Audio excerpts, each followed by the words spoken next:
Hola, nuevamente bienvenidos al curso de bioquímica. Estamos en el capítulo 6, metabolismo de hidratos de carbono, y en esta oportunidad nos ocuparemos de la vía de las pentosas. La vía de las pentosas o vía de las pentosas fosfato es una vía muy importante en el metabolismo celular, y en esta presentación trataremos una breve introducción, luego las relaciones estequiométricas, las fases en que se divide, las reacciones que las componen, cómo se controla y cómo se adapta a las necesidades celulares, qué roles fisiológicos desempeña esta vía, y un subcapítulo aparte sobre la generación y control de especies reactivas de oxígeno. La vía de las pentosas, llamada también vía de las pentosas fosfato o vía de las hexosas monofosfato o vía del fosfogluconato, es una ruta metabólica universal, es decir, se encuentra en todos los seres vivos y emplea como sustrato inicial glucosa 6-fosfato. Cumple dos funciones fundamentales para las células, que son producir ribosa 5-fosfato, imprescindible para la síntesis de nucleótidos, y generar NADPH, llamamos poder reductor, pero con fines biosintéticos, de biotransformación, detoxificación y defensa. No es la única forma de generar NADPH que tenemos en la célula, pero sí es la más importante. Y en algunos casos, como en los eritrocitos, es la única. Esta vía constituye un destino alternativo a la glicólisis para glucosa 6-fosfato. La primera evidencia que conduce al descubrimiento de esta vía se da hacia 1930, cuando Otto Warburg describe la molécula de NADPH, distinguida de NAD por la presencia de un grupo fosfato adicional sobre una de las moléculas de ribosa que componen esta estructura. En la década de 50 termina por ser descrita por Dickens, Dodds, Horecker, Lippmann y Racker a partir de una observación hecha sobre el consumo de glucosa en preparaciones celulares cuya glicólisis se hallaba inhibida por fluoruro, lo cual indicaba la existencia de alguna otra vía metabólica consumidora de glucosa. Si nos situamos en el metabolismo de hidrato de carbono y sus conexiones, tal como lo veíamos en la sesión anterior, reconocemos fácilmente la vía central e inicial del metabolismo de los hidratos de carbono. Pues bien, ahora consideremos el hecho de inhibir la enzima enolasa, por ejemplo, con fluoruro, y esto daría lugar a la acumulación de glucosa 6-fosfato. Por lo tanto, debería detenerse el consumo de glucosa. Sin embargo, se observaba que la concentración de glucosa seguía descendiendo, y esto dio pie a razonar la existencia de una vía alternativa de consumo de glucosa 6-fosfato, que es la que hoy nos ocupa, y es la vía de las pentosas. La vía de las pentosas se desarrolla enteramente en el citoplasma de las células, aquellas que realizan o poseen las siguientes características: alta replicación. Recordemos que la replicación elevada implica síntesis de ADN y esto requiere nucleótidos. Esto se ve particularmente en los órganos linfoideos, en la médula ósea, en la piel, en los epitelios, como por ejemplo la mucosa gástrica. También se necesita vía de las pentosas muy activamente en aquellas células o tejidos que realizan biosíntesis reductiva, por ejemplo, de ácidos grasos, como el hígado, las glándulas mamarias durante la lactancia o el tejido adiposo, donde se realice síntesis de colesterol, como el hígado, la corteza suprarrenal, la piel, los intestinos o las gónadas. Donde haya síntesis de hormonas esteroides, como la corteza suprarrenal, las gónadas y la placenta. y de catecolaminas como el sistema nervioso central y la médula suprarrenal. También precisamos de vía de las pentosas donde se realiza activa fagocitosis, por ejemplo en los fagocitos, y donde hay alta demanda de defensas antioxidantes, como los eritrocitos, los cristalinos y la córnea. En cuanto al balance de masa o estequiometría para esta vía, depende de la manera en que la vía metabólica esté operando para satisfacer distintas necesidades que son particulares de cada célula o del tejido donde la estamos analizando. Por tanto, podríamos establecer en primer lugar, en general, una estequiometría que sería la siguiente. O sea, a partir de 3 moléculas de glucosa 6-fosfato y 6 de NADP, nicotinamina, adenina, dinucleótido, fosfato, y 3 moléculas de agua, estaríamos obteniendo 6 moléculas de NADPH, 6 protones, 3 de dióxido de carbono, 2 de fructosa 6-fosfato y 1 de gliceraldehído 3-fosfato. Aquí hay dos cuestiones a aclarar. Primero, como toda relación estequiométrica, se respeta el balance de masa. Al tener 3 moléculas de glucosa 6-fosfato, tenemos 18 átomos de carbono, que luego se reparten entre 2 moléculas de fructosa, 6 por 2, 12, más 1 de gliceraldehído, 12 más 3, 15, más 3 de dióxido de carbono, 18. Para hacer esta relación estequiométrica, se utilizan 3 moléculas de glucosa para facilitar el balance, teniendo en cuenta que tenemos moléculas con número par e impar de átomos de carbono involucradas.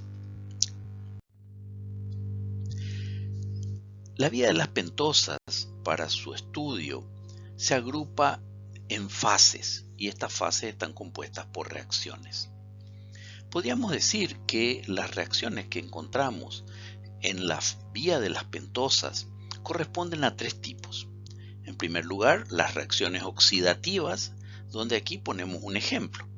Las 3 moléculas de glucosa se oxidan hasta producir 3 moléculas de pentosa y 3 de dióxido de carbono con la concomitante producción de poder reductor. El hecho de que NADPH resulte reducido claramente nos indica que esta es una reacción de tipo oxidativo. También ocurren reacciones de isomerización, por ejemplo, cambio de un grupo funcional cetónico por aldehídico, y de epimerización, es decir, cambio de posición de un sustituyente en torno a un carbono quiral. Y así podemos condensar estas dos reacciones en la conversión de 3 moléculas de ribulosa 5-fosfato, que es una cetopentosa, en ribosa 5-fosfato, una aldopentosa, y 2 moléculas de silulosa 5-fosfato. Finalmente, hay un tercer tipo de reacción que corresponde a la ruptura y formación de enlaces carbono-carbono, que está desarrollado por enzimas que cumplen una función parecida a la que realiza la aldolasa en la glicólisis. Y estas enzimas que participan en ruptura y formación de enlaces carbono-carbono son las transcetolasas y transaldolasa.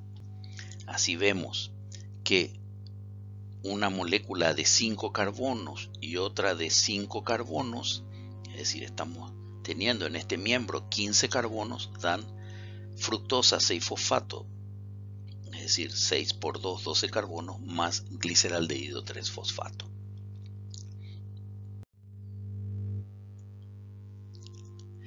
Las reacciones que hemos descrito se agrupan en 2 fases. Una primera fase llamada fase oxidativa, que tiene las siguientes características. Contiene las reacciones con carácter oxidativo. La fase es esencialmente de carácter irreversible, lo cual claramente se puede entender por la liberación de dióxido de carbono. En esta fase se genera NADPH y ocurre descarboxilación oxidativa. Aquí tenemos que puntualizar que la mayoría de las descarboxilaciones oxidativas en el metabolismo ocurren en las mitocondrias. Sin embargo, esta descarboxilación oxidativa asociada a la fase oxidativa de la vida de las pentosas ocurre en el citoplasma. La siguiente fase es lo que se llama fase no oxidativa, donde aparecen las reacciones de isomerización, epimerización y las de ruptura y formación de enlaces carbono-carbono. Todas las reacciones de esta fase tienen carácter reversible, generan ribosa 5-fosfato para la síntesis de nucleótidos y genera intermedios glicolíticos, que le da gran versatilidad a esta vía metabólica. Aquí tenemos una descripción resumida de las reacciones que componen la vía de las pentosas distribuidas en sus fases.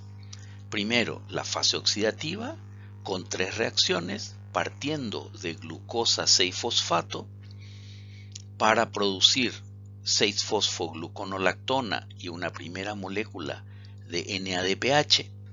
Luego, la hidrólisis de esta lactona, un éster cíclico, para producir 6-fosfogluconato con el carbono 1 oxidado. Y a continuación, una descarboxilación oxidativa para producir la segunda molécula de NADPH, dióxido de carbono y una pentosa fosfato.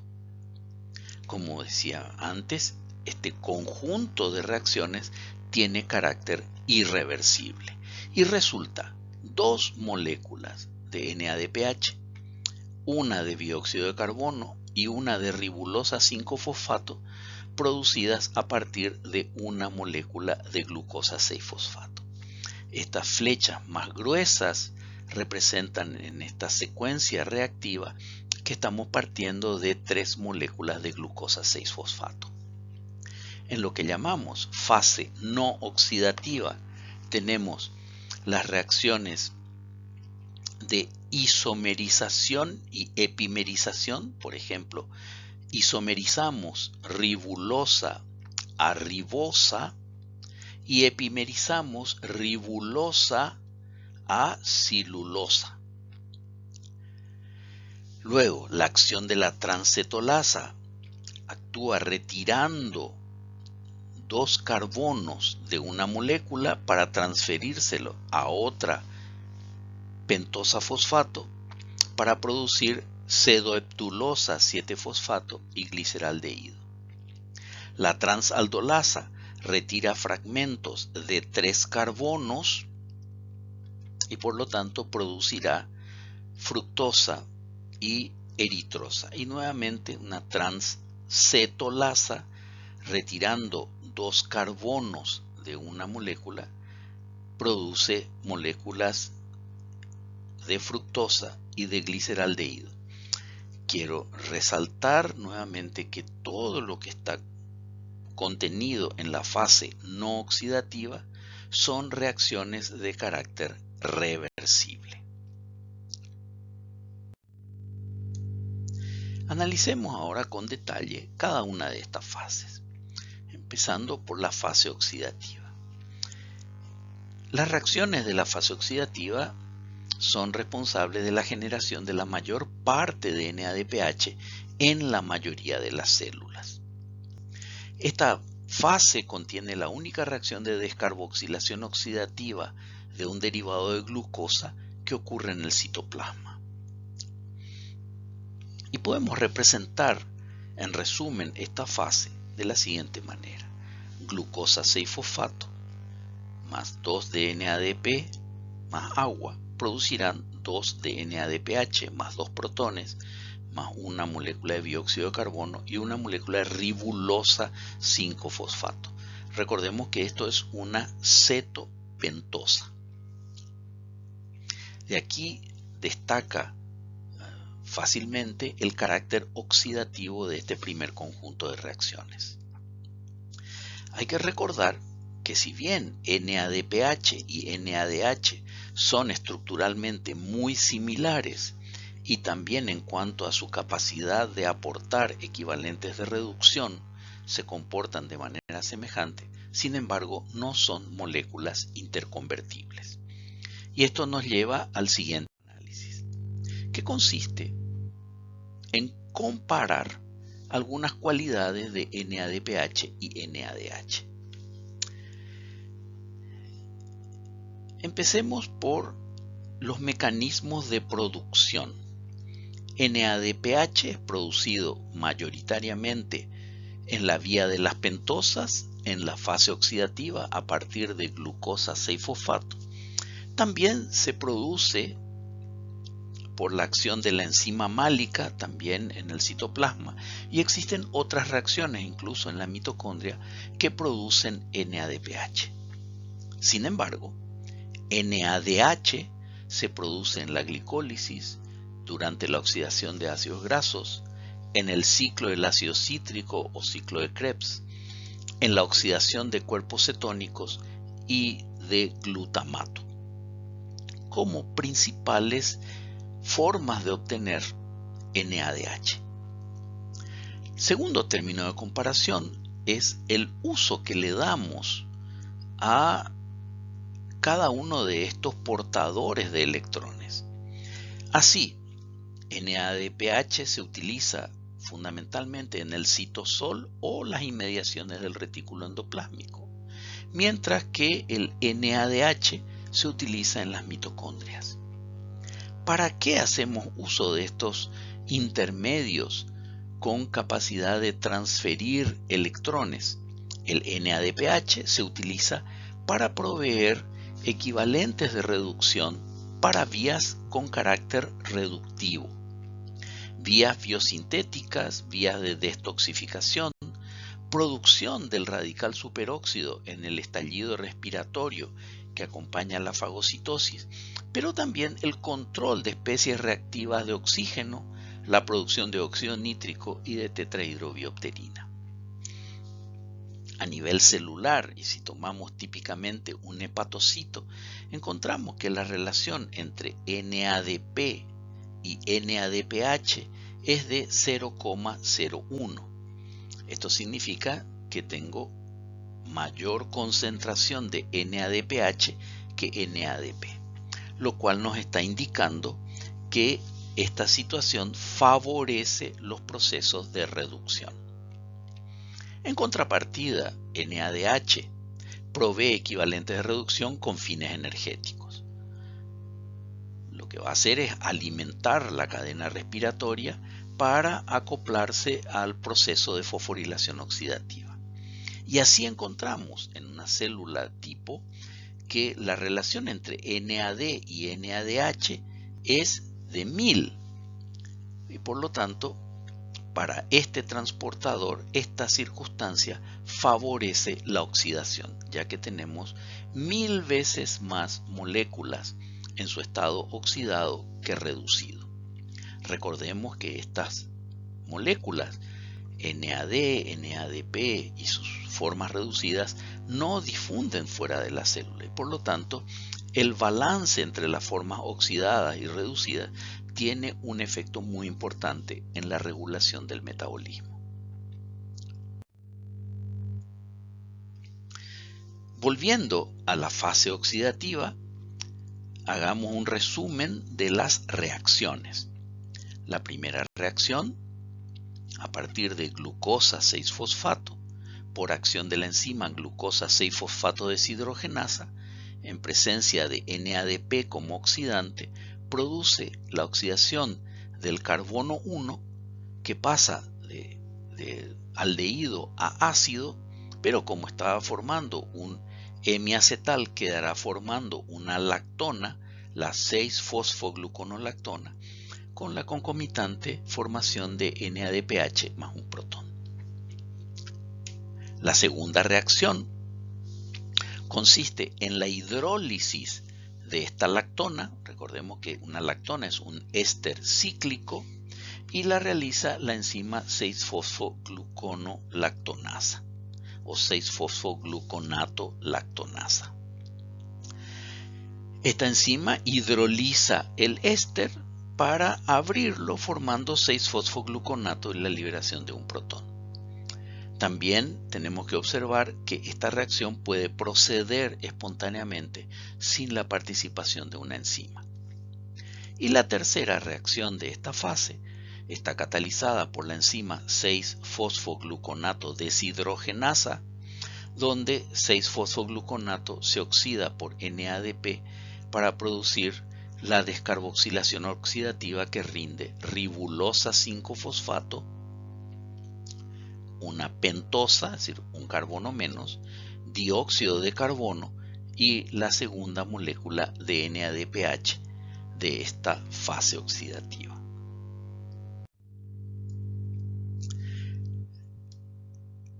La enzima que abre la vía de las pentosas a su funcionamiento es glucosa 6-fosfato deshidrogenasa. Esta enzima de la clase 1 en los humanos tiene 514 residuos y 2 isoformas. Actúa como un dímero, pero en condiciones apropiadas de pH forma un tetrámero con unidades exactamente iguales. Cada unidad liga en su sitio de sustrato glucosa 6-fosfato y NADP. Pero además se ha visto que cada unidad tiene un sitio adicional para NADP que se le denomina sitio estructural y cuya función es estabilizar la enzima. La enzima entonces, como mencionábamos, oxidará el carbono 1 de glucosa 6-fosfato utilizando como oxidante NADP y produce 6-fosfoglucono delta-lactona. El equivalente al carbono aldehído ahora es un ácido, pero como estaba enlazado a un oxígeno procedente de 1H, ahora formó una lactona. Una lactona, recordemos que es un éster intramolecular.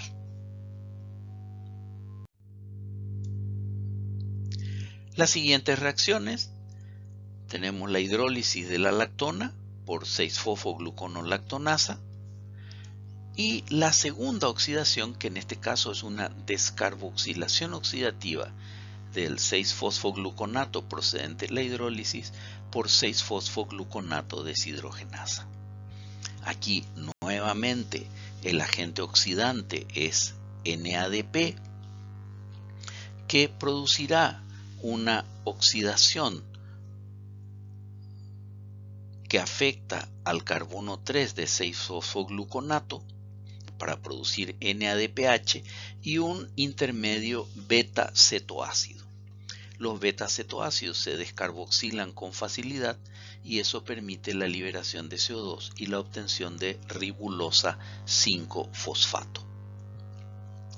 Esta es la única descarboxilación que experimenta un derivado de glucosa en el citoplasma. Los demás derivados de glucosa, como piruvato o acetil-CoA, se descarboxilan en la matriz mitocondrial. Y entramos entonces en la fase no oxidativa. Esta fase genera ribosa 5-fosfato, que ya señalamos es imprescindible para la síntesis de nucleótidos, pero también genera intermedios glicolíticos, donde reconocemos a fructosa 6-fosfato de 6 carbonos y gliceraldehído 3-fosfato de 3 carbonos. Esta fase también la podemos considerar como responsable de sintetizar glucosa 6-fosfato a partir de excesos de ribosa 5-fosfato, desde el momento que está conformada por reacciones de carácter reversible. Estas reacciones, recordemos, son el conjunto de isomerizaciones, que son isomerización y epimerización, y la ruptura y formación de enlaces carbono-carbono. Cuando hablamos de isomerización, nos estamos refiriendo a la transformación de una aldopentosa en una cetopentosa.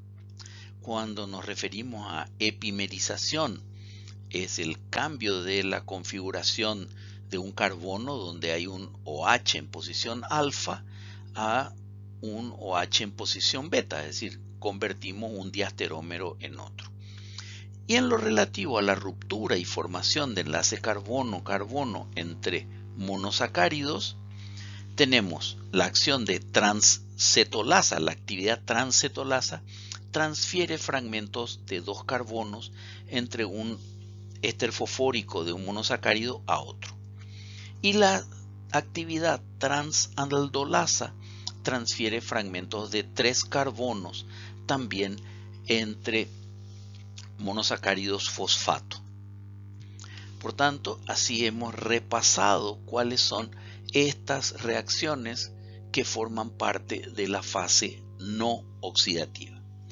Les recalco que todas estas reacciones son de carácter reversible y por lo tanto están sometidas fundamentalmente a control por acción de masas o disponibilidad de sustrato. Analizando en particular cada reacción, empezamos con la isomerización, catalizada por fosfopentosa isomerasa. También aparece referida en algunos textos como ribulosa 5-fosfato isomerasa, aunque la primera denominación es más genérica, donde vemos ribulosa 5-fosfato, una cetopentosa esterificada como éster fosfórico. Por acción de esta enzima, reversiblemente produce ribosa 5-fosfato, una aldopentosa. Y aquí podemos observar cuáles son los grupos funcionales que experimentaron esa isomerización. Es muy importante la producción de ribosa 5-fosfato para la síntesis de nucleótidos. Ya hemos comentado que esto es particularmente relevante para aquellas células que tienen alta tasa de replicación. El otro tipo de reacción en que se obtienen isómeros en la fase no oxidativa es la epimerización, que está catalizada por fosfopentosa epimerasa, también conocida como ribulosa 5-fosfato epimerasa, donde el proceso implica convertir esta cetopentosa, que es ribulosa 5-fosfato, en otra cetopentosa, pero que es su diasterómero, silulosa 5-fosfato, también de manera reversible. Y así vemos, este OH va a cambiar de posición a través de este proceso catalizado enzimáticamente. Y pasamos al conjunto de reacciones en los cuales existe ruptura de enlaces carbono-carbono, pero formación de enlaces carbono-carbono también. Por eso este prefijo trans dentro de la denominación de las actividades enzimáticas involucradas. Es decir, que hay transferencia de algo, no solamente escisión. Si recordamos, la enzima aldolasa en la glicólisis solamente escinde un enlace carbono-carbono entre el carbono 3 y el carbono 4 de fructosa 1,6-bifosfato, generando dos moléculas de 3 carbonos fosforiladas. Sin embargo, estas actividades enzimáticas, como les dije, que tienen mucha similitud con lo que ocurre con la aldolasa, tienen este prefijo trans, implicando que parte de lo que se va a escindir se va a transferir a otra molécula. La actividad transcetolasa transfiere fragmentos de 2 carbonos. Esto va a involucrar azúcares fosforilados, es decir, monosacáridos fosforilados, tanto como origen de ese fragmento que se va a trasladar, como para el sustrato que va a recibir ese fragmento. Esta actividad transcetolasa es dependiente de tiamina pirofosfato, la forma metabólicamente activa de tiamina, la vitamina B1. Implica lo siguiente en términos genéricos. O sea, un grupo de 2 carbonos de una molécula va a ser transferido a otro sustrato que tenga grupo carbonilo para producir una molécula más grande. Veamos el caso concreto de las transcetolasas que participan de la fase no oxidativa. Tenemos actividad de transcetolasa involucrada en 2 reacciones. En la primera tenemos 2 sustratos de 5 carbonos, es decir, pentosas, que van a dar una molécula de 7 carbonos, una heptosa y una triosa de 3 carbonos. Observen que aquí, en la fase no oxidativa, no hay pérdida de carbono, ya no hay más descarboxilación. Por lo tanto, el balance de masa es muy sencillo de razonar. 5 más 5 da 10, 7 más 3 da 10 también. Si partimos de 2 pentosas como silulosa 5-fosfato y ribosa 5-fosfato, obtenemos reversiblemente que a partir de este fragmento de 2 carbonos transferido a un sustrato de 5, nos genera un azúcar de 7 carbonos, que es pseudoheptulosa 7-fosfato. Y deja un remanente de 3 carbonos, que es gliceraldehído 3-fosfato. Aquí están resaltados el fragmento retirado y el destino de ese fragmento para formar un azúcar de masa molecular mayor.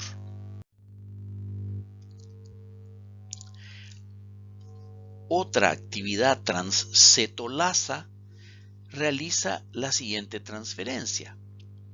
Puede tomar una molécula de una pentosa fosfato y de una tetrosa fosfato e intercambiar fragmentos de 2 carbonos.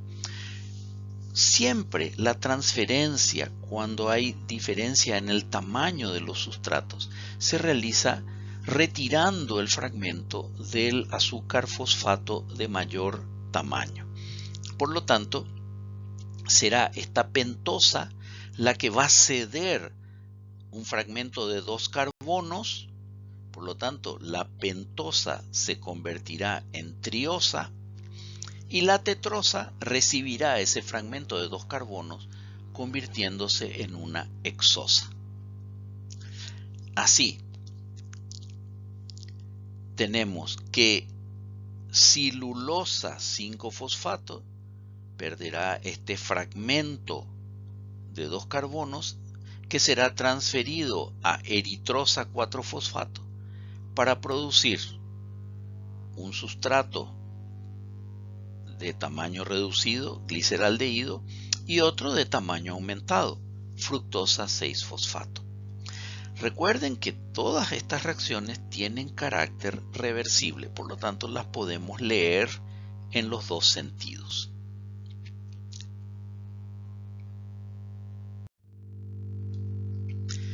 Y la última actividad enzimática a la cual tenemos que referirnos, que forma parte de la fase no oxidativa, es la actividad transaldolasa. En este caso, la transferencia será de un fragmento de 3 carbonos, siempre desde el azúcar más grande al más pequeño. Por lo tanto, retiraremos 3 carbonos de una heptosa, con lo cual quedará convertido en tetrosa y será transferido a una triosa que se convierte en hexosa. Así, la reacción catalizada por transaldolasa involucra pseudoheptulosa 7-fosfato y gliceraldehído 3-fosfato para producir eritrosa 4-fosfato y fructosa 6-fosfato. Señalamos aquí cuáles son los fragmentos que se han movido y debemos recordar que transaldolasa no tiene un cofactor definido, a diferencia de la actividad transcetolasa en la cual necesitamos tiamina pirofosfato. Hay que señalar que la deficiencia congénita de la actividad transaldolasa produce acumulación de diversos derivados reducidos de monosacáridos como eritrol, ribitol, arabitol, y estos, como no pueden ser metabolizados y tampoco pueden difundir sustancialmente fuera de las células, terminan produciendo cirrosis hepática. Ya habíamos visto una situación parecida en la acumulación de glucosa y de su producto de reducción, sorbitol, produciendo daño dentro de las células por acción de la aldosa reductasa que cataliza esa reducción. En resumen, entonces, la fase no oxidativa empieza con la isomerización de ribulosa a ribosa y la isomerización de ribulosa a cilulosa.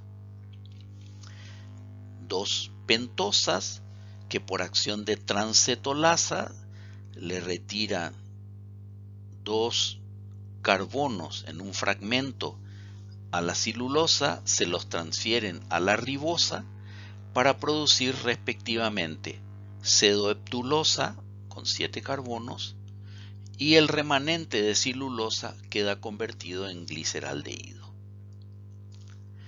La transaldolasa retirará 3 carbonos de cedoheptulosa y transferido a un receptor adecuado como gliceraldehído se convertirá en fructosa y el remanente de cedoheptulosa quedará convertido en una tetrosa como eritrosa 4-fosfato.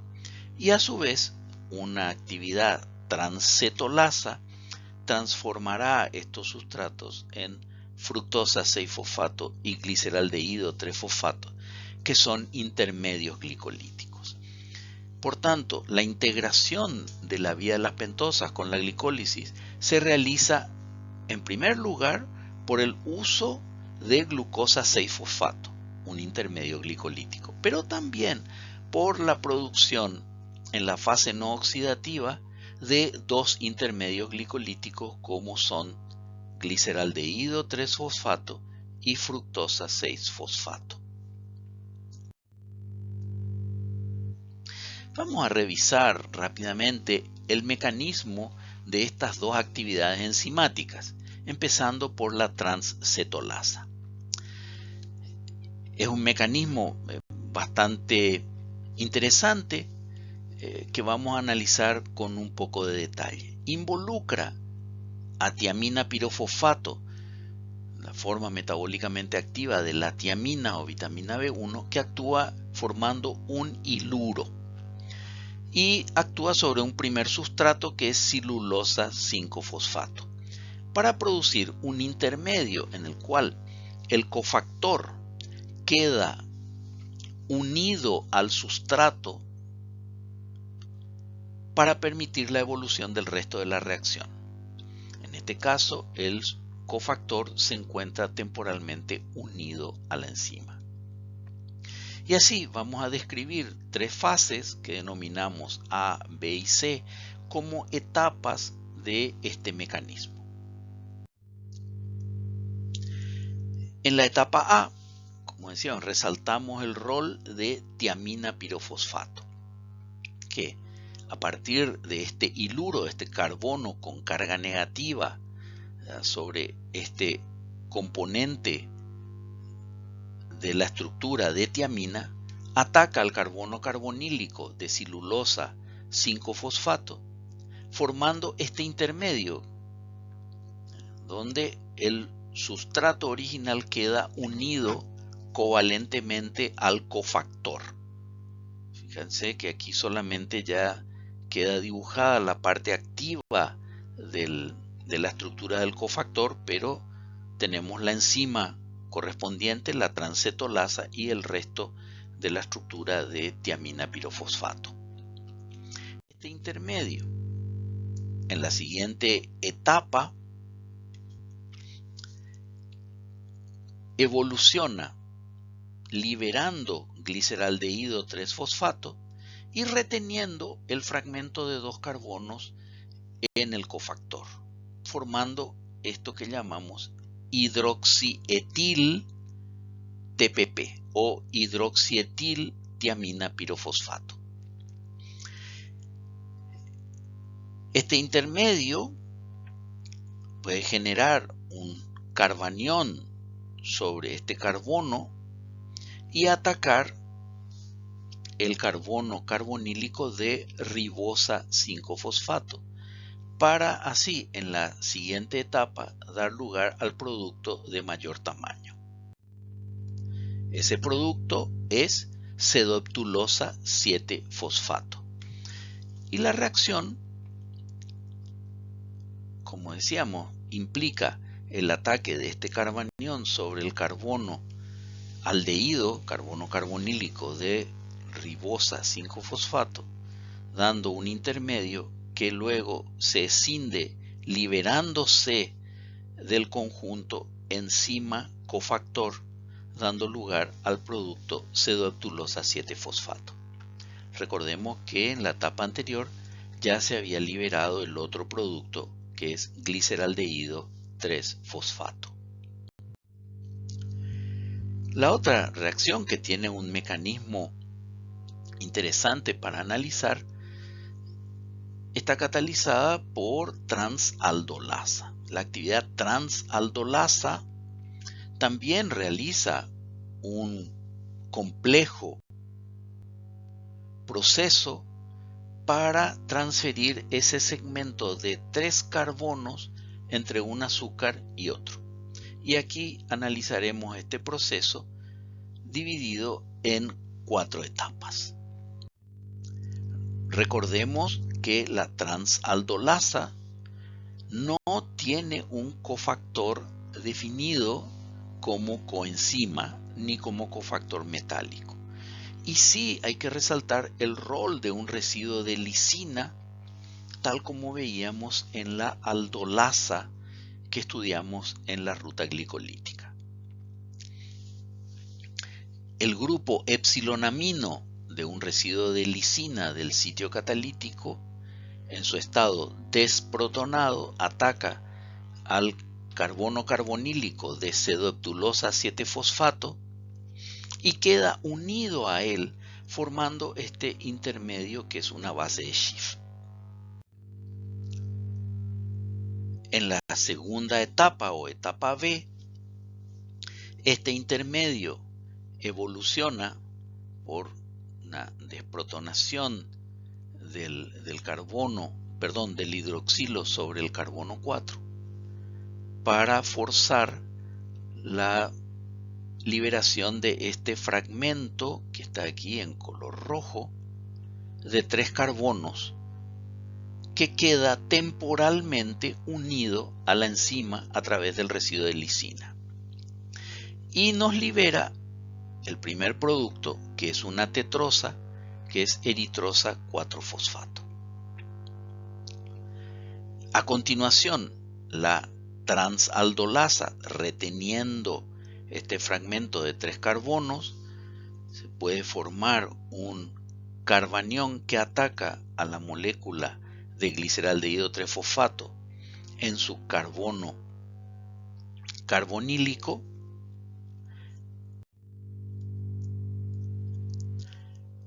para producir este intermedio de 6 carbonos todavía unido al residuo de lisina del sitio catalítico de la enzima.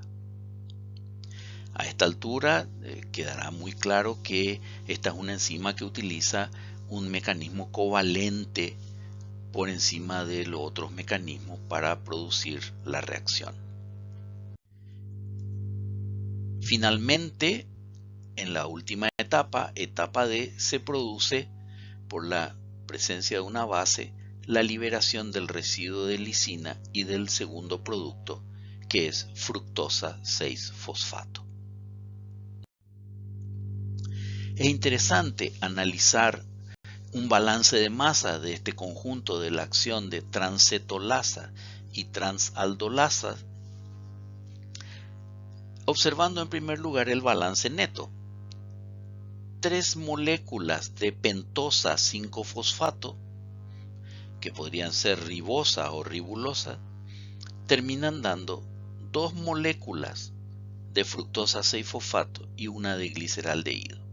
Recalco, 3 moléculas de pentosa, 15 carbonos, y aquí tenemos 2 moléculas de fructosa 6-fosfato, hexosa, nos dan 12 carbonos, más una de gliceraldehído son 15. Pero este proceso se realiza por etapas.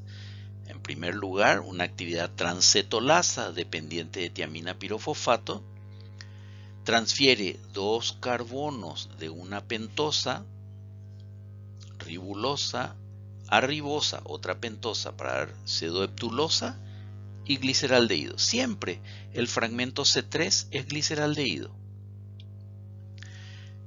Luego, la actividad transaldolasa retira 3 carbonos en un solo fragmento de pseudoheptulosa 7-fosfato y se lo transfiere a otra unidad de gliceraldehído 3-fosfato para dar 3 más 3, 6, fructosa 6-fosfato.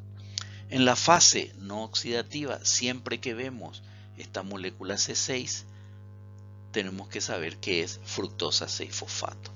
Y nos queda un remanente de 4 carbonos que es eritrosa 4-fosfato, que finalmente, por una actividad transcetolasa, siempre asociado a tiamina pirofosfato, reaccionará con otra pentosa para dar fructosa y gliceraldehído, completando el balance. Podemos hacer entonces un resumen de la fase no oxidativa, resaltando lo siguiente: todas las reacciones son reversibles, no se presenta una única relación estequiométrica porque esta reversibilidad le da mucha flexibilidad a la fase, es muy versátil y esta versatilidad sirve para dar respuesta a las necesidades particulares de las células. Y podemos resumir que 2 moléculas de fructosa 6-fosfato más una de gliceraldehído nos pueden dar 3 de ribosa 5-fosfato, lo cual permite la conversión de intermedios glicolíticos en ribosa 5-fosfato necesaria para la síntesis de nucleótidos. Pero también esta fase permite utilizar excedentes de ribosa 5-fosfato para convertirlo en un intermedio glicolítico, glucosa 6-fosfato, necesario para la producción de NADPH o ATP, según sean las necesidades de la célula. Pasemos ahora a analizar las alternativas de operación de vía, sobre todo en su fase no oxidativa. Es tremendamente versátil y eso permite responder a necesidades cambiantes para la célula o necesidades que no son idénticas entre las células de un tejido u órgano y otro. Aquí tenemos, por un lado, la vía glicolítica, de glucosa hasta piruvato, pasando por algunos intermedios importantes para este análisis como glucosa 6-fosfato, fructosa 6-fosfato y gliceraldehído 3-fosfato. Y por otra parte tenemos la vía de las pentosas en su fase oxidativa, produciendo NADPH, dióxido de carbono y ribulosa 5-fosfato.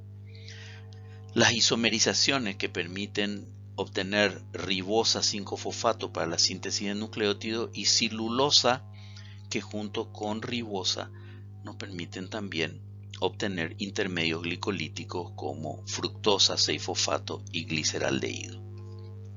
Señalamos entonces el sustrato de partida, glucosa 6-fosfato, el producto fundamental para la síntesis de nucleótidos, pero también la posibilidad de obtener intermedios glicolíticos que pueden regenerar glucosa 6-fosfato para alimentar una alta demanda de NADPH.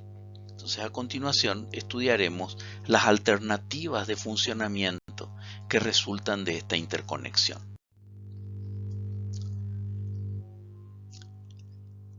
Como toda vía metabólica, la vía de las pentosas es susceptible de fenómenos regulatorios y los más importantes se observan operando sobre la enzima glucosa 6-fosfato deshidrogenasa. Esta es una enzima clave para la sobrevivencia celular. Se ha demostrado que alostéricamente NADPH ejerce inhibición sobre la enzima, mientras que NADP la activa. También se ha demostrado que existe inhibición por fosforilación como una manifestación de regulación covalente y que también hay fenómenos de regulación a más largo plazo que se ejercen a nivel transcripcional, traduccional, posttraduccional y de localización de la enzima, dependiendo de los tipos celulares donde esta enzima se está expresando. Algunos reguladores de este proceso a largo plazo, tenemos reguladores positivos como insulina, vitamina D, factor de crecimiento derivado de plaqueta, factor de crecimiento epidérmico, factor de crecimiento vascular, factor de crecimiento de hepatocitos, nuestra proteína RAS con actividad GTPasa o proteína de unión a elementos de respuesta a esteroides o activadores de la expresión de proteínas que tienen que ver con el control de especies reactivas de oxígeno, es decir, en respuesta al estrés oxidativo, fosfolipasa, quinasa de fosfoinositol trifosfato y otros factores. Todos estos ejerciendo regulación positiva sobre la expresión y la actividad de glucosa 6-fosfato deshidrogenasa. Pero también tenemos reguladores negativos donde tenemos destacada aldosterona, el AMP cíclico, la proteína quinasa A dependiente de AMP cíclico y por lo tanto la fosforilación, el modulador de un elemento de respuesta AMP cíclico, el ácido araquidónico, quinasas de la cascada MAP, el regulador supresor de tumores P53, el factor de necrosis tumoral alfa o la proteína quinasa activada por AMP.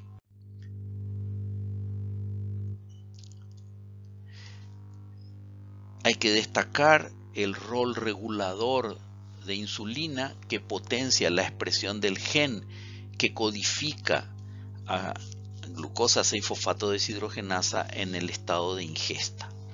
Cuando ingerimos hidratos de carbono, aumenta la glicemia, lo que estimula la liberación de insulina y esta induce la expresión de glucosa 6-fosfato deshidrogenasa que produce NADPH para aprovechar los excedentes de carbono en la síntesis de lípidos mediante un proceso de biosíntesis reductiva.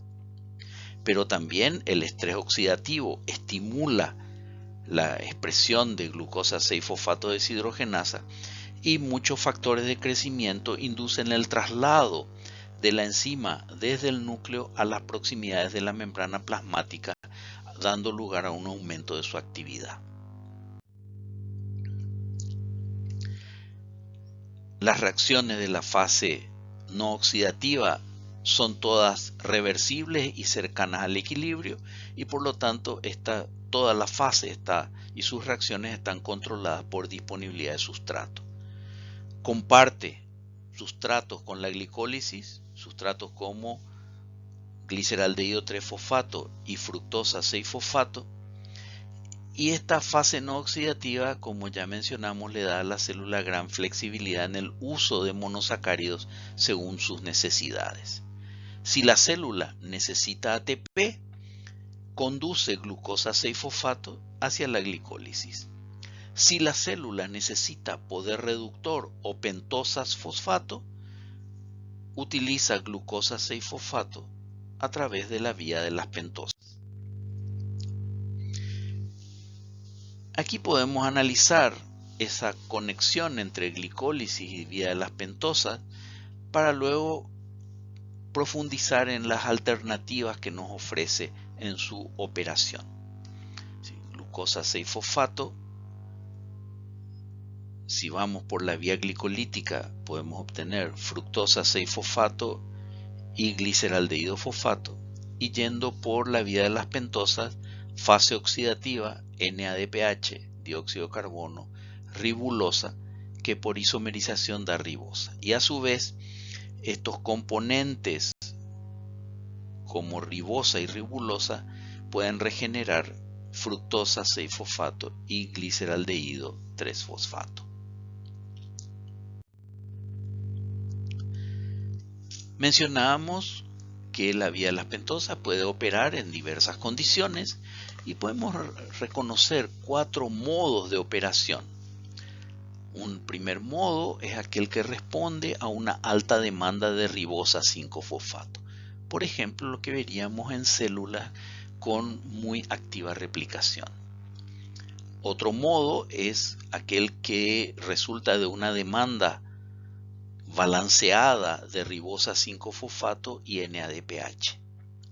Un tercer modo es el asociado a una alta demanda de NADPH, que veríamos durante la síntesis de ácidos grasos, la síntesis de colesterol, la síntesis de hormonas esteroides, el control de excesos de especies reactivas de oxígeno, la fagocitosis y las reacciones de biotransformación. Y existe un modo adicional donde la célula puede demandar NADPH y ATP. A continuación, analizaremos cada uno de estos modos individualmente.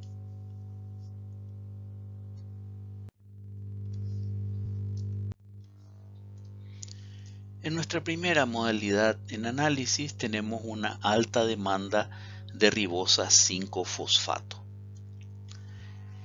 Esta es una modalidad que vamos a ver sobre todo en aquellas células que tienen alta tasa de replicación. La glucosa no pasa por la fase oxidativa porque no es necesario producir NADPH. La glucosa 6-fosfato genera por la vía glicolítica gliceraldehído 3-fosfato y fructosa 6-fosfato, que a su vez por la acción de transcetolasas y transaldolasas generan ribosa 5-fosfato en la fase no oxidativa. Una relación estequiométrica de esta modalidad es la que se muestra aquí. 5 moléculas de glucosa 6-fosfato más 1 de ATP. Recordemos que necesitamos fosforilar luego fructosa 6-fosfato. Nos darían 6 de ribosa 5-fosfato más ADP y protón. Esta sería nuestra operación básica de la guía glicolítica y la vía de las pentosas. No necesitamos la fase oxidativa porque no necesitamos NADPH y sí necesitamos ribosa. Por tanto, glucosa 6-fosfato se dirige hacia la glicólisis, produce estos intermedios que mediante las reacciones de la fase no oxidativa regeneran ribulosa 5-fosfato y esta ribosa 5-fosfato, dando así por satisfecha la necesidad particular de ribosa para producir nucleótidos imprescindibles para la síntesis de ácidos nucleicos en la división celular. La segunda modalidad representa aquella donde hay una demanda balanceada de ribosa 5-fosfato y NADPH, donde glucosa 6-fosfato obligatoriamente tendrá que alimentar la fase oxidativa porque ahí se genera NADPH, y la ribulosa resultante de esta fase se isomeriza a ribosa 5-fosfato por una enzima de la fase no oxidativa. En este caso, la relación estequiométrica que resume esta modalidad es la descrita aquí. Glucosa 6-fosfato más 2 de NADP dan 1 de ribosa, 2 de NADPH, 2 protones y una molécula de dióxido de carbono. Esquemáticamente, de vuelta a nuestras dos vías asociadas, pero ahora glucosa 6-fosfato no se dirige a la síntesis de intermedios glicolíticos, sino a través de la fase oxidativa a producir ribulosa 5-fosfato y la concomitante descarboxilación, siempre acompañado de dos reacciones de oxidación donde se genera NADPH. A su vez, el carbono resultante de glucosa 6-fosfato como ribulosa no va a conducirse a la fase no oxidativa, sino que evolucionará mediante isomerización a la producción de ribosa 5-fosfato.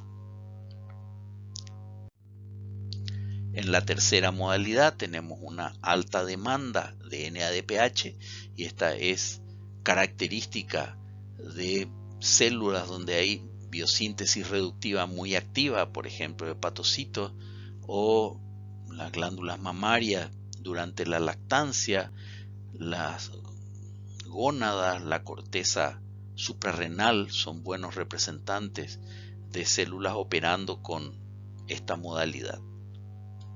Aquí glucosa 6-fosfato genera poder reductor en forma de NADPH en la fase oxidativa y concomitantemente dióxido de carbono y ribulosa 5-fosfato. Este sustrato a través de la fase no oxidativa produce fructosa 6-fosfato y gliceraldehído que son utilizados para regenerar glucosa 6-fosfato que nuevamente alimenta la fase oxidativa para producir más NADPH. Así, repitiendo el ciclo varias veces, glucosa 6-fosfato termina oxidándose completamente hasta dióxido de carbono en el citoplasma. La relación de masas que resume esta modalidad la tenemos aquí, donde glucosa 6-fosfato con 12 moléculas de NADP, 7 de agua, producirá 12 de NADPH, 12 protones, 6 de dióxido de carbono y un ion de fosfato inorgánico. De vuelta esquemáticamente, tenemos las dos vías asociadas donde ese alto requerimiento de NADPH favorece el destino de glucosa 6-fosfato a través de la fase oxidativa para producir justamente esto que hace falta. Pero ribulosa 5-fosfato no va a evolucionar a la producción de ribosa por isomerización, sino se dirigirá mediante reacciones de la fase no oxidativa a producir estos intermedios glicolíticos que revertirán no hacia continuar la glicólisis, sino a volver a generar glucosa 6-fosfato. Aquí es muy importante recordar esas reacciones que son reversibles en la vía glicolítica también. Por tanto, el circuito del carbono sería de glucosa 6-fosfato a ribulosa, intermedios glicolíticos, revirtiendo la glicólisis o parte de las reacciones de la glicólisis, volvemos a glucosa 6-fosfato y nuevamente alimentar con él a la fase oxidativa de la vía de las pentosas.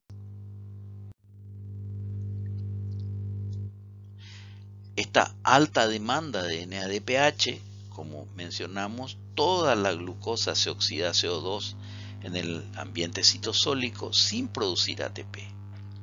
Y la energía que se liberó en esa oxidación se aprovecha en forma de poder reductor, en forma de NADPH.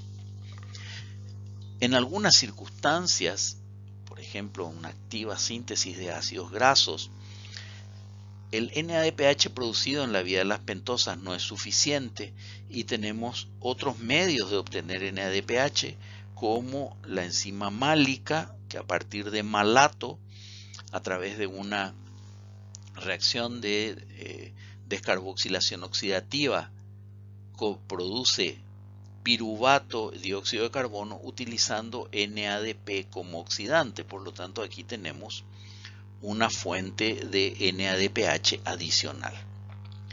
Una cuestión que tenemos que recordar, que el malato procede de las mitocondrias, por lo tanto células como los eritrocitos que no tienen mitocondrias no pueden abastecerse de NADPH a partir de esta reacción. En esta última modalidad tenemos una demanda de NADPH y ATP a ser producidos a partir de glucosa 6-fosfato, donde el NADPH resulta de la operatividad de la fase oxidativa, en la cual se produce también ribulosa 5-fosfato, que alimentando a la fase no oxidativa genera estos intermedios glicolíticos que ya conocemos, fructosa 6-fosfato y gliceraldehído, que se seguirán metabolizando hasta dar piruvato por la vía glicolítica, con la concomitante producción de ATP. A su vez, piruvato ingresado a la mitocondria se seguirá oxidando para producir ATP mediante mecanismos de fosforilación oxidativa. Aquí este proceso último está en una tipografía más reducida para resaltar que esto ya no pertenece a la vía glicolítica ni a las reacciones del ambiente citoplasmático.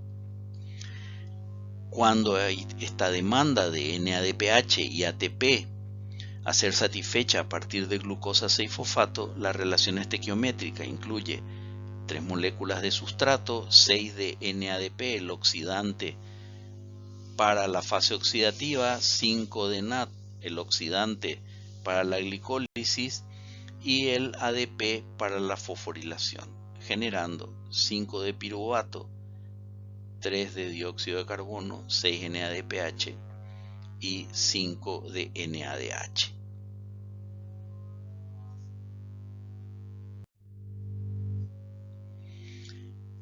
Esquemáticamente, aquí acoplamos la posterior oxidación de piruvato, pero como ya señalamos, esto no forma parte de la vía glicolítica, ya que son procesos que ocurren a nivel mitocondrial.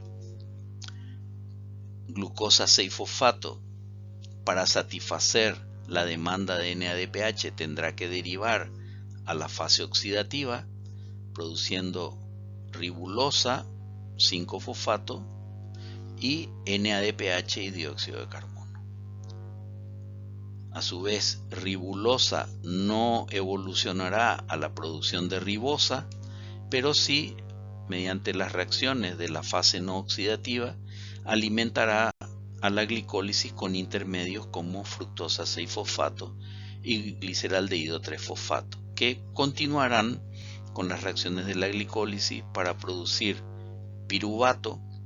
Como ya decíamos, esto es susceptible de posteriores reacciones de oxidación y producción de ATP mediante fosforilación oxidativa.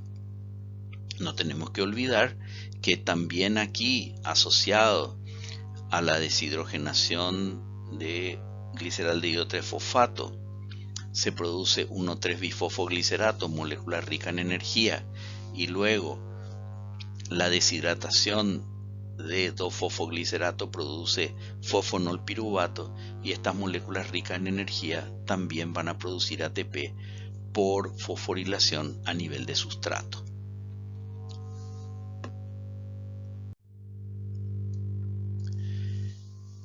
Si bien lo planteamos al principio, es bueno recordar cuáles son los roles fisiológicos de la vía de las pentosas. Tendríamos en primer lugar la síntesis de ribosa 5-fosfato, dado que es la principal fuente de ribosa 5-fosfato para la síntesis de los nucleótidos, tanto aquellos que participan en la estructuración de ácidos nucleicos como ATP, GTP, CTP, desoxi-TTP y UTP. También ribosa 5-fosfato participa en la síntesis de nucleótidos que son cofactores enzimáticos, ¿verdad? Como flavina-adenina dinucleótido, NADP, NAD, coenzima A, fosfoadenosil-fosfosulfato y el nucleócido S-adenosilmetionina.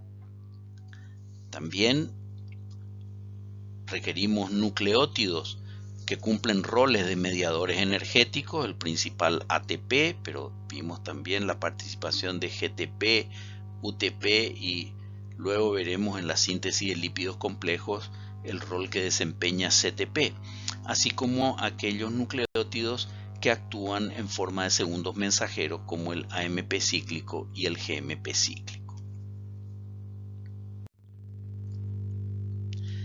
Otro de los roles fisiológicos importantes en la vía de las pentosas es la producción de NADPH, y recordemos que es la principal fuente de NADPH para una serie de procesos, entre los que encontramos la biosíntesis reductiva, por ejemplo, cuando fragmentos derivados de acetato, se convierten en fragmentos integrantes de una cadena de ácidos grasos, en la síntesis de ácidos grasos y la síntesis de colesterol.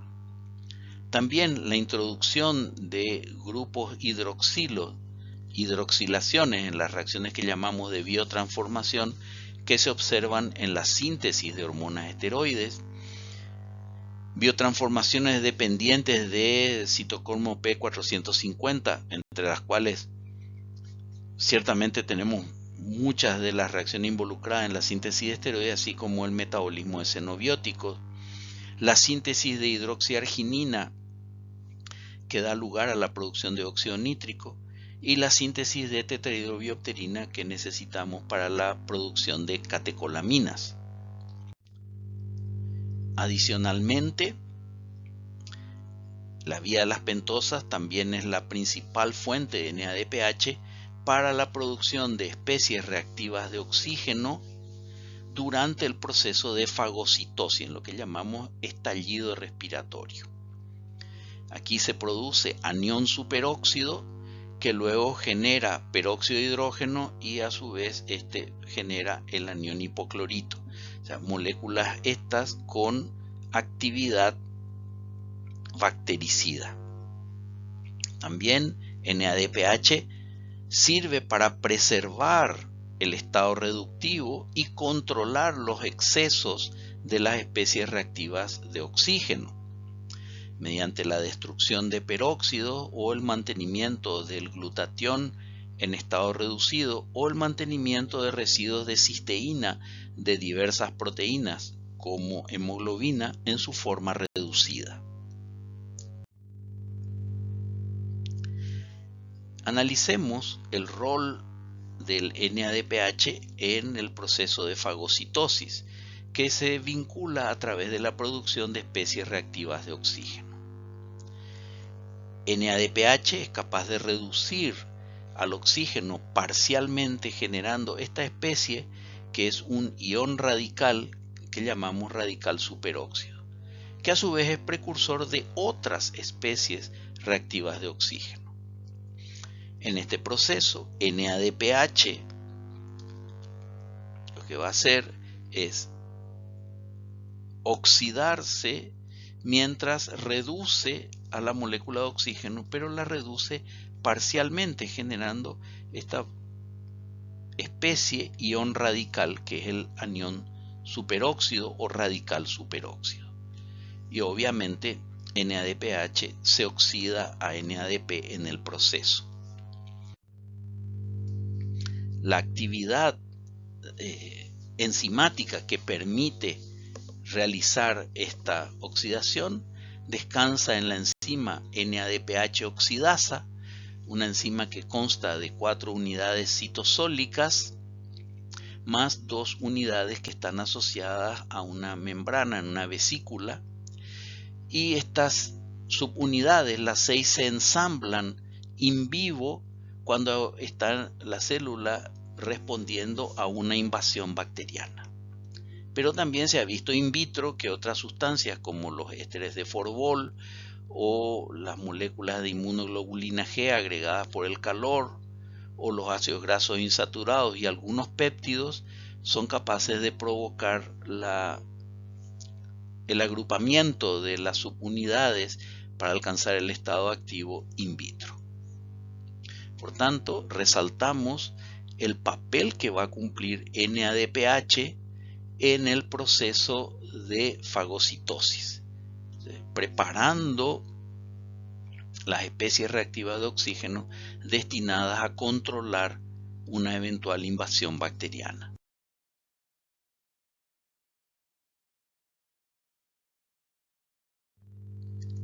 Este proceso es muy importante en nuestra defensa. Esta enzima NADPH oxidasa asociada a la membrana del fagosoma va a adquirir actividad reduciendo parcialmente al oxígeno para producir ese anión radical que es superóxido que participa en el estallido respiratorio. Esto forma parte de nuestra defensa ante el ataque de patógenos. Si esta enzima NADPH oxidasa es deficiente, se observa una patología llamada enfermedad granulomatosa crónica, en la cual observamos aumento de infecciones.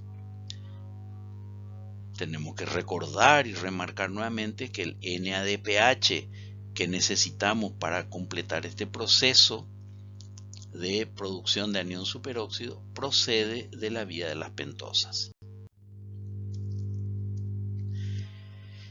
En el estallido respiratorio, como vimos originalmente, la enzima NADPH oxidasa, utilizando oxígeno como sustrato y NADPH como cofactor, genera anión superóxido.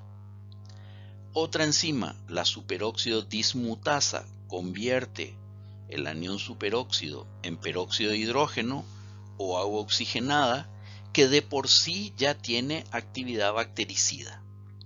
Pero adicionalmente, el peróxido de hidrógeno, en presencia de una enzima llamada mieloperoxidasa e iones cloruro, produce el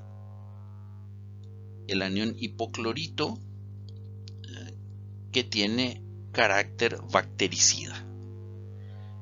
Por tanto, esto forma parte de la actividad de lo que llamamos estallido respiratorio, pero tiene una consecuencia, o sea, además de destruir el patógeno, nos genera especies reactivas de oxígeno como el peróxido de hidrógeno, que ejercen un efecto perjudicial si se encuentra en exceso. Por lo tanto, esto tiene que ser neutralizado, de la misma manera que tienen que ser neutralizados otros peróxidos que podrían ser generados durante procesos de estrés oxidativo.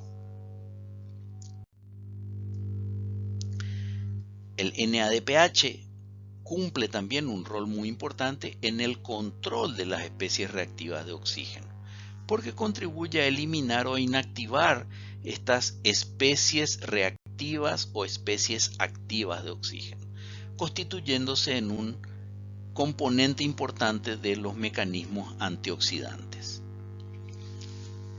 Aquí podemos resumir la formación de estas especies reactivas de oxígeno mediante reducción parcial del oxígeno para formar anión superóxido, que por superóxido dismutasa genera peróxido de hidrógeno, y peróxido de hidrógeno puede generar radical hidroxilo, una especie muy reactiva que puede, si no está controlada, producir mucho daño en las células. Este a su vez por reducción produce agua que es inerte. Ya hemos visto lo importante que es producir anión superóxido y peróxido de hidrógeno para hacer frente al ataque de bacterias y su destrucción en el estallido respiratorio. Pero también necesitamos disponer de mecanismos que controlen excesos de peróxidos. Y para eso tenemos algunos mecanismos como la enzima catalasa, que degrada el peróxido de hidrógeno a agua y oxígeno molecular, y la glutatión peroxidasa, una enzima que utiliza NADPH como fuente de poder reductor, que anula los peróxidos como el peróxido de hidrógeno utilizando un reductor auxiliar que es una molécula de glutatión. Entonces, las moléculas de glutatión van a actuar como reductores, oxidándose a través de una dimerización, pero degradando el peróxido de hidrógeno para producir agua. Este proceso vamos a analizarlo con más detalle.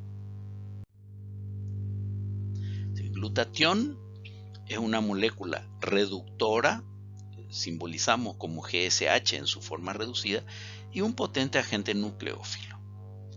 En los eritrocitos, la relación entre glutatión reducido y glutatión oxidado se encuentra en estado estacionario, es decir, esta proporción no cambia grandemente, y más del 99% se encuentra en estado reducido.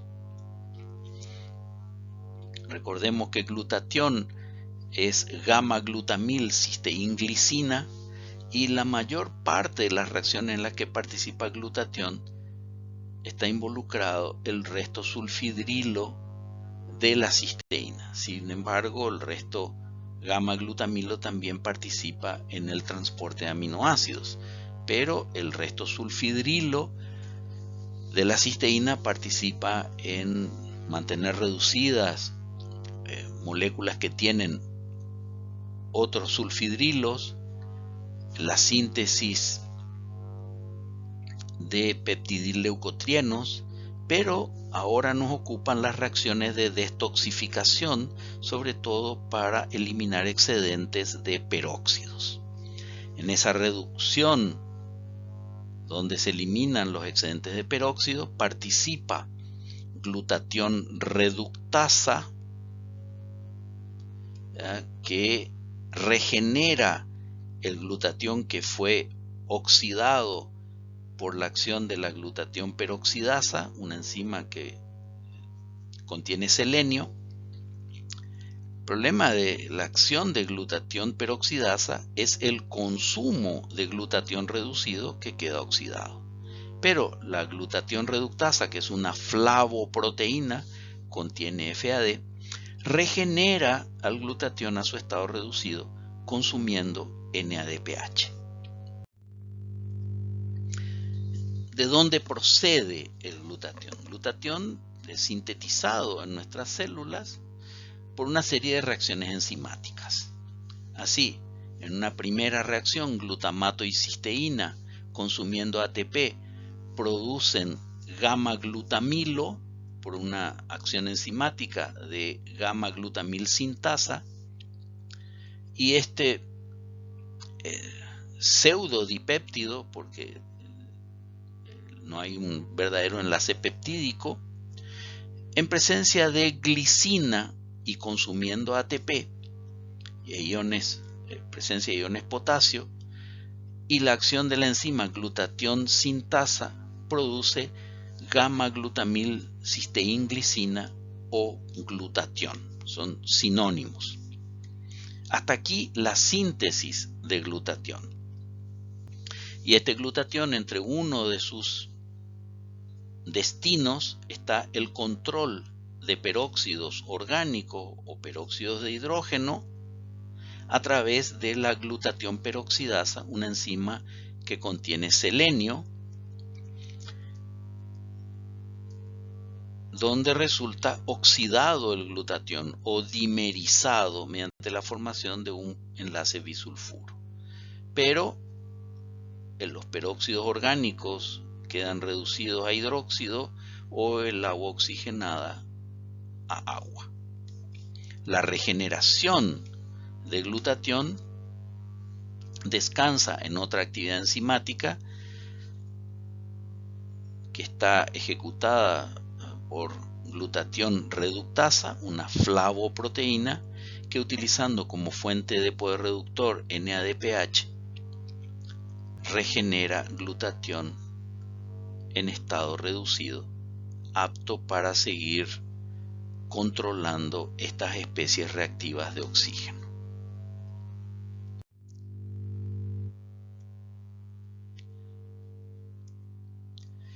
Aquí tenemos representadas estas reacciones donde el peróxido de hidrógeno o un peróxido orgánico, por la acción de glutatión y la enzima glutatión peroxidasa, producirá dímeros de glutatión, pero moléculas que ya no son reactivas y por lo tanto eliminando el riesgo para las células. ¿Cómo regeneramos glutatión al estado reducido? Por glutatión reductasa, utilizando NADPH como fuente de poder reductor. Como ya mencionamos, glutatión reductasa es una flavoproteína, o sea, contiene FAD, un cofactor derivado de la vitamina riboflavina o vitamina B2. Recordemos que FAD está unido covalentemente a la enzima y por lo tanto necesitamos de un reductor externo como NADPH para regenerar la actividad de la enzima en su cofactor. NADPH va a ser entonces el responsable de mantener reducido al glutatión, lo que permite inactivar especies oxidantes como los peróxidos orgánicos y el peróxido de hidrógeno.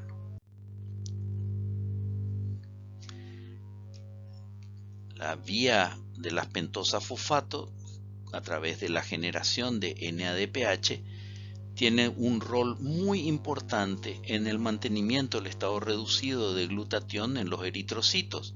Recordemos que los eritrocitos no tienen otra fuente de NADPH. Este efecto de glutatión evita la oxidación de restos de cisteína en la hemoglobina, concretamente el residuo 93 de las cadenas beta, y los potenciales daños a la membrana que tienen que ver con los efectos de peroxidación lipídica que las especies reactivas de oxígeno pueden desarrollar sobre los lípidos de membrana. Por tanto, glucosa 6-fosfato deshidrogenasa es una enzima clave para la producción de NADPH eritrocitario y el control de las especies reactivas de oxígeno en los eritrocitos. Esta enzima, glucosa 6-fosfato deshidrogenasa, se codifica en el cromosoma X, presenta alto polimorfismo y se conocen más de 400 mutaciones.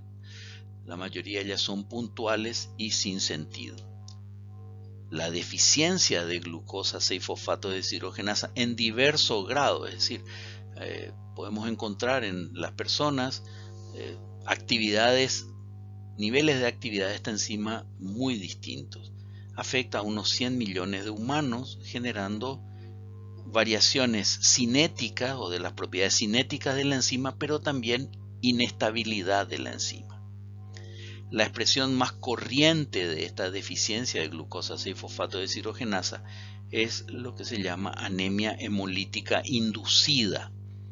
Y esta anemia hemolítica de carácter agudo puede ser inducida por infecciones, por exposición a drogas contra el paludismo como primaquina y pamaquina, algunos antibióticos como las sulfas, algunos analgésicos, agentes herbicidas como el paraquat, y en un cuadro denominado favismo, donde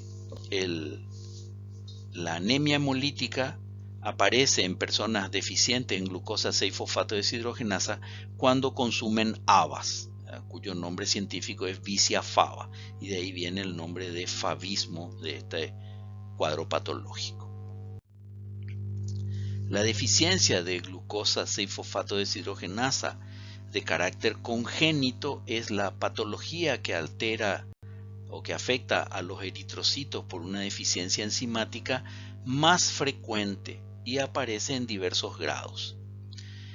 Si la actividad enzimática residual es de 10% o menos, entonces aparece anemia hemolítica aguda.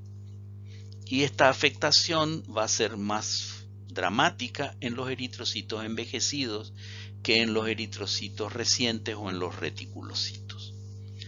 Esta enfermedad además se da con más frecuencia en las zonas endémicas para la malaria, en las proximidades de las costas del Mediterráneo, tanto en el sur de Europa como en el norte de África. Y se ha visto una asociación entre la deficiencia de glucosa 6-fosfato deshidrogenasa y cierto efecto protector de la infección por Plasmodium, ya que el parásito necesita un ambiente reductor dentro de los eritrocitos para proliferar. Y la deficiencia de la enzima justamente restringe la disponibilidad de NADPH. ¿De dónde procede este efecto hemolítico? Las mutaciones van a producir deficiencia en glucosa 6-fosfato deshidrogenasa. Hablamos aquí de la enzima eritrocitaria para explicar la anemia hemolítica, pero en realidad afectará a todos los órganos donde tengamos expresión de esta enzima. Al haber poca actividad enzimática, habrá reducción de la concentración de NADPH. Esto dará lugar a disminución de glutatión reducido y los agentes oxidantes darán lugar a un incremento de la concentración de especies reactivas de oxígeno como el peróxido de hidrógeno. Y esto a su vez dará lugar a la oxidación de hemoglobina y a la destrucción de membranas, produciendo el fenómeno de hemólisis. Obviamente se destruyen los eritrocitos en gran cantidad si el fenómeno reviste una gran deficiencia en la expresión de la enzima, y eso genera una anemia importante.